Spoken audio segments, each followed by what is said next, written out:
Russian activist Leonid Razvozhayev was sentenced to 4.5 years in prison in 2012 for organizing mass riots. The charges against him were based on the anti-war film called Anatomy of Protest, which was shown shortly after the dispersal of protest on Bolotnaya Square. Razvozhayev was kidnapped in Kiev right in front of the UN Refugee Agency. The activist, who was wanted in Russia, never managed to get political asylum in Ukraine. Razvozhayev was kidnapped in Kyiv and taken to Russia, where he confessed after being pressured. The kidnapping of Leonid Razvozhayev in the center of Kyiv, right next to the government quarter, was an example of cooperation between law enforcers from Russia and Ukraine during the time of Viktor Yanukovych, from the publication in Current Time.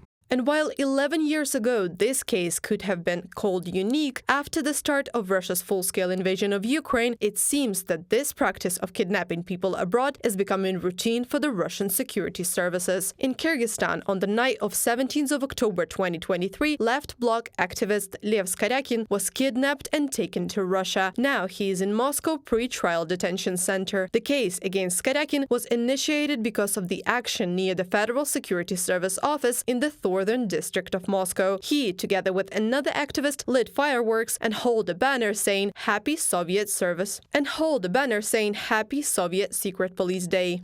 Since the summer of 2022, Skoryakin had been living in Bishkek, where he had requested political asylum from the authorities. On the night of October 17th, 10 people arrived at the hostel where Skoryakin was living and identified themselves as criminal investigation officers. They put the activist in a car and took him to an unknown destination. 2 weeks after his disappearance, his lawyer found him in Moscow's Butyrka prison. In Russia, Skoryakin faces up to 7 years in prison under the article on hooliganism, from the publication in Current Time. Rafael Shepelev, a member of Art Podgotovka movement, took part in street actions in Yekaterinburg in support of Alexei Navalny. He left to Georgia in 2021 and took part in anti-war riots in Tbilisi. And on 12th of October 2023, he left home and disappeared. Georgian police says that Shepelev allegedly took a taxi to the border with Skhinvali region, and Russian border guards took him to the territory of South Ossetia, controlled by Russia. The very idea of prosecuting people who have committed crimes from the point of view of the Russian state abroad is quite obvious. The other thing is that these people did not actually commit any crime, but the logic is the same. This is done to prevent others from doing the same, so that people who are not in the safest countries do not have a sense of security.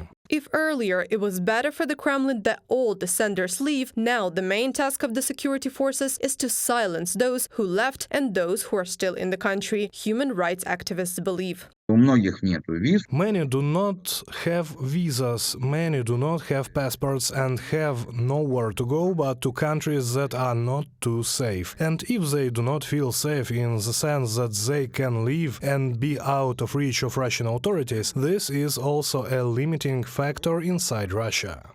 According to the Memorial Human Rights Project, there are at least 600 political prisoners in Russia, while journalists from the OVD Infomedia project report about 1,000 Russian citizens who are being prosecuted by the regime for political reasons. Reported by Anastasia Tarnavska, Yulia Granovska, UATV News.